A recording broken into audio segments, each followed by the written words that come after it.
मालिक हमें इंसाफ चाहिए। कौन हो तुम और कैसा इंसाफ? मालिक, मैं आपके कंपनी में सिक्योरिटी गार्ड की नौकरी करता था, मुकेश मालिक। मुकेश? हाँ अच्छा याद आया। मालिक, मेरी अम्मा गांव में जिंदगी और मौत से जूझ रही है और मेरी तनख्वाह पिछले 3 महीने का आपके कंपनी में रोक रखी है मैनेजर साहिबा ने। जब भी आता हूँ हाथ पैर जोड़ता हूँ, बोलता हूँ पैसे दे दीजिए, नहीं देती है। इसलिए सोचा कि आपके सामने आ जाओ और पैसे मांगो। ये क्या बोल रहे हो तुम? मेरी कंपनी के हर एम्प्लॉय को राइट टाइम पे सैलरी मिलती है और तुम बोल रहे हो 3 महीने की सैलरी तुमको नहीं मिली है। मेरी कंपनी पे इल्जाम लगा रहे हो। मालिक सच में पैसे नहीं मिली, अम्मा कसम खा के बोल रहे हैं। उन मैनेजर साहिबा ने हमारे साथ बहुत गलत किया है। मैडम जी, हमारा 3 महीने से तनख्वाह रोक के रखी है, आप दे दीजिए। हमारी अम्मा की तबीयत बहुत ज्यादा खराब है, अगर पैसे देंगी ना तो इलाज के लिए पैसे भेजूंगा, दे दीजिए। बोल दिया ना, पैसा मिल जाएगा 2-3 महीने में। एक काम करती हूँ, तुझे इस कंपनी से ही निकाल देती हूँ, क्योंकि तू मेरे लिए खतरा बन गया है। क्योंकि तू अगर इस कंपनी में रहेगा तो रोज मुझे परेशान करेगा सैलरी के लिए, तो इसलिए तू निकल जा। और अगर तूने ये बात किसी को बताने की कोशिश करी तो सोच लियो तेरा क्या हाल करूंगी। मैं सर को बोलूंगी कि तूने इस कंपनी में चोरी करी है और सर तेरे को पुलिस के हवाले कर देंगे। फिर रही हो जेल में, सड़ी हो वहां पूरी जिंदगी, समझा? तो तेरी भलाई इसी में, कल से मुझे यहाँ दिखना मत। निकल निकल। मैडम जी, ऐसे तो हमारी जिंदगी खराब हो जाएगी, हमारी अम्मा को क्या होगा? मैडम जी, मैडम सुनिए तो। हे भगवान, तो क्या हो गया? अब क्या होगा हमारी अम्मा के साथ? आप ही कुछ करिए। हमारे पास एक नौकरी थी, वो भी चली गई। मालिक पैसे दे दीजिए, नहीं तो हमारी अम्मा नहीं बच पाएगी। मालिक पैसे दे दीजिए। अच्छा ठीक है, रो मत।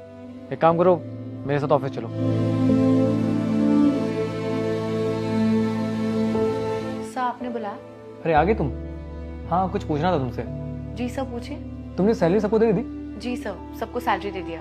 किसी की सैलरी पेंडिंग तो नहीं है? नहीं सर, आपको तो पता ही है मैं बहुत पंचुअल हूँ अपने काम को लेकर। मैंने सबको सैलरी दे दिया है, किसी की सैलरी नहीं रही है। एक बार सोच लो, किसी की सैलरी पेंडिंग तो नहीं है?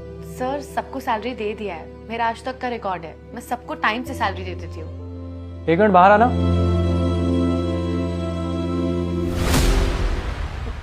जी साहब जी। ये बोल रहा है कि तुमने इसकी 3 महीने की सैलरी नहीं दी है। सर ये बहुत झूठ है। तू झूठ क्यों बोल रहा है? मैंने कौन सी सैलरी रोकी है तेरी? सर ये 1 महीने का एडवांस लेकर कंपनी में चोरी करके भाग गया था। सर मैंने आपको बताया तो था। नहीं साहब जी, हमने चोरी नहीं करी है और ये झूठ बोल रही है। हम आपको बताए थे ना कैसे ये निकाली थी। वो ना, हम 3 महीने की तनख्वाह मांग रहे थे, ये तनख्वाह ना देने की वजह से निकाल दी थी काम से हमें। सर ये झूठ पे झूठ बोले जा रहा है। सर आप इस पे ट्रस्ट कैसे कर सकते हैं? ये सिक्योरिटी गार्ड है सर। बस अब मैं नहीं सुन सकता। तुमने मुझसे क्या बताया था कि ये चोरी करके भाग गया? अगर ये चोरी करके भागा होता तो यहाँ क्यों आता? इसका मतलब झूठ ये नहीं, झूठ तुम बोल रही हो। तुम कंपनी के साथ फ्रॉड कर रही हो और तुमने इसकी 3 महीने की सैलरी रोक के रखी है, तो और भी एम्प्लॉय के साथ ऐसा करती होगी। तुम कंपनी के साथ फ्रॉड कर रही हो और फ्रॉड करने वालों के लिए इस कंपनी में कोई जगह नहीं है, समझी? Sorry sir. सॉरी मत बोलो और ये बताओ कि तुमने ऐसा क्यों किया? सर मुझे अपने फ्रेंड्स के साथ फॉरेन ट्रिप पे जाना था, मेरी सैलरी में वो पॉसिबल नहीं था। तो जो भी हमारी कंपनी में छोटे एम्प्लॉय काम कर रहे हैं, मैंने उनकी सैलरी रोक ली थी सर। तो तुम अपनी खुशी के लिए किसी का हक मार रही हो?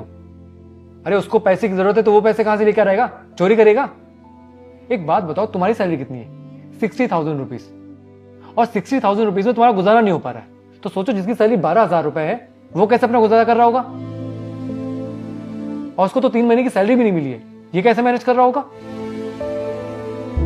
तुमको इसने बोला भी इसकी माँ बीमार है, उसको पैसे की जरूरत है, फिर भी तुम्हारे अंदर इंसानियत नहीं जागी, तुमने उसका पैसा मार लिया।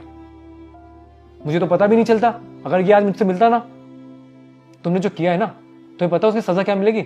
मैं आज ही तुम्हारे सारे डॉक्यूमेंट्स ब्लैकलिस्ट करता हूं। किसी कंपनी में तो जॉब नहीं मिलेगी।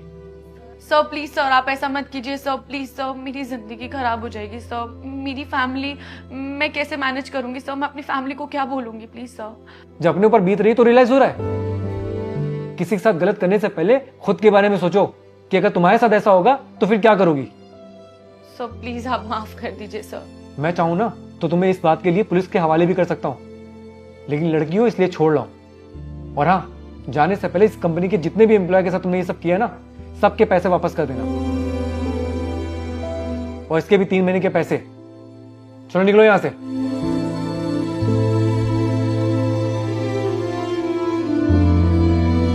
बहुत बहुत शुक्रिया साहब जी। हमने सोचा था कि हमारा पैसा अब नहीं मिलेगा, लेकिन आपने हमारे लिए आवाज उठाई और पैसा देने की बात कर रहे। बहुत बहुत शुक्रिया। आप जैसे बड़े लोग बहुत अच्छे होते हैं। कोई बात नहीं, तुम्हारे साथ बहुत गलत हुआ है, और मुझे तो पता भी नहीं था कि हमारी कंपनी में ऐसे लोग काम कर रहे हैं। और रही बात तुम्हारी तनख्वाह की, तो उसकी फिक्र मत करो, तुम्हें तुम्हारे पैसे मिल जाएंगे। और अगर तुम्हें अभी कहीं जॉब नहीं मिली है तो तुम वापस कंपनी ज्वाइन कर सकते हो। साहब जी, हम नौकरी तो यहाँ पर कर लेंगे, पर अभी हमें गांव जाना है। वो अम्मा की तबीयत खराब है ना, पैसे लेकर गांव जाना है। उसके बाद हम आएंगे तब नौकरी करेंगे। साहब जी, अभी पैसे मिल सकते हैं क्या? कितने पैसे हैं तुम्हारे? 12,000 रुपया के हिसाब से 3 महीने का 36,000 रुपया है। ये लो पैसे, और जाके अपनी माँ का इलाज करा लो। और जब से तुम्हें ज्वाइन करना है तुम ज्वाइन भी कर सकते हो, ठीक है? जी साहब जी, बहुत बहुत शुक्रिया। हम चलते हैं।